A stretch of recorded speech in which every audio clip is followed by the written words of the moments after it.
Instagram ಪೋಸ್ಟ್ಗೆ ನೀವು ಹಾಕಿರೋ ಮೆಸೇಜಸ್ ಅಲ್ಲಿ ಒಂದಿಷ್ಟು ಹುಡುಗರ ಹೆಸರು ಆಕ್ಚುಲಿ ನನಗೆ ಹೆಣ್ಮಕ್ಳು ಹೆಸರಲ್ಲ ಅನ್ಸುತ್ತೆ. ನನಗೆ ಇವ್ರು ಹುಡುಗರು ಏನ್ ಮಾಡ್ತಾ ಇದಾರೆ ಗೊತ್ತಾ, ಅವ್ರು ಬೇಕಂತ ಹುಡುಗಿರ ಹೆಸರು ಯೂಸ್ ಮಾಡ್ತಾ ಇದಾರೆ, ಹುಡುಗಿರ್ ಫೋಟೋ ಯೂಸ್ ಮಾಡ್ತಾ ಇದಾರೆ. ನನ್ಗೆ ಅನ್ಸಲ್ಲ ಈ ತರ ಯಾವ ಬಾಯಲ್ಲೂ ಹೆಣ್ಮಕ್ಳು ಬಾಯಲ್ಲಂತೂ ಈ ಥರ ಪದಗಳು ಬರೋದು ಸಾಧ್ಯನೇ ಇಲ್ಲ. ಐ ಡೆಫಿನೆಟ್ಲಿ ಫೀಲ್ ದ್ಯಾಟ್ ಇವ್ರು ಯಾರೋ ಒಬ್ರು ಕೂತ್ಕೊಂಡು ಒಂದು 100 ಅಕೌಂಟ್ ಮಾಡಿದ್ದಾರೆ, ಯಾವುದಕ್ಕೂ ಮುಖನೂ ಇಲ್ಲ, ಹೆಸರು ಇಲ್ಲ, ಏನೇನೋ ಯೂಸರ್ ನೇಮ್ ಯೂಸ್ ಮಾಡ್ತಾ ಇದ್ದಾರೆ. ಎಸ್ಪೆಷಲಿ ಹೆಣ್ಮಕ್ಳದು ಫೋಟೋಸ್ ಮಿಸ್ಯೂಸ್ ಮಾಡ್ತಾ ಇದ್ದಾರೆ. ಇನ್ಫ್ಯಾಕ್ಟ್ ನನಗೆ ಒಬ್ಬರು ಟ್ರೋಲ್ ಮಾಡಿರೋರು ಸಿಸ್ಟರ್ ನನಗೆ ಮೆಸೇಜ್ ಮಾಡಿದ್ರು, ಮ್ಯಾಮ್ ನಾವು ಕ್ಷಮಿಸಿ ಪ್ಲೀಸ್, ಗೊತ್ತಿರಲಿಲ್ಲ ನಮ್ಮ ಅಣ್ಣ ಹಿಂಗೆ ಮಾಡಿಬಿಟ್ಟಿದ್ದಾರೆ ಅಂತ ಅವ್ರು ಮೆಸೇಜ್ ಮಾಡಿದ್ರು. ಅದು ಕೂಡ ನಾನು ಕಂಪ್ಲೇಂಟಲ್ಲಿ ಹಾಕಿದ್ದೀನಿ, ಅದು ಕೂಡ ನಿಮಗೆ ಸಿಗ್ಬೋದೇನೋ, ನೀವು ನೋಡಿ. ಐ ಥಿಂಕ್ ಅಬೌಟ್ 43 ಜಾಸ್ತಿನೇ ಇತ್ತು, ಬಟ್ ಐ ಜಸ್ಟ್ ಟುಕ್ 43 ಅಂತ.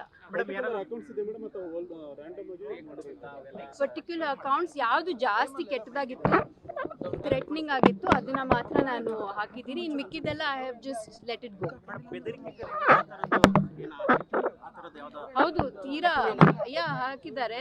The given rape threats, Renuka Swamy ಬದಲು ನಿಮ್ಮನ್ ಮರ್ಡರ್ ಮಾಡಬೇಕಾಗಿತ್ತು ಅಂತ ಹಾಕಿದ್ರು. ಮತ್ತೆ ಬೇರೆ I can't even repeat it. ಇನ್ನೊಂದು ಏನಂದ್ರೆ, ನನಗೆ ಆ್ಯಕ್ಚುಲಿ ಇಷ್ಟು ಕೆಟ್ಟ ವರ್ಡ್ಸ್ ನನ್ನ ಲೈಫಲ್ಲಿ ನಂಗೆ ಗೊತ್ತಿರಲಿಲ್ಲ, ಆ್ಯಂಡ್ ಇವತ್ತು ಆ ಮೀನಿಂಗು ನನಗೆ ಗೊತ್ತಿಲ್ಲ, but I just know it's bad words ಅಂತ. ಸೊ ಅದು ನಿಮ್ಗೆ ಸಿಗತ್ತೆ ಕಾಪಿ, ಸೊ ನೀವೇ ನೋಡಿ.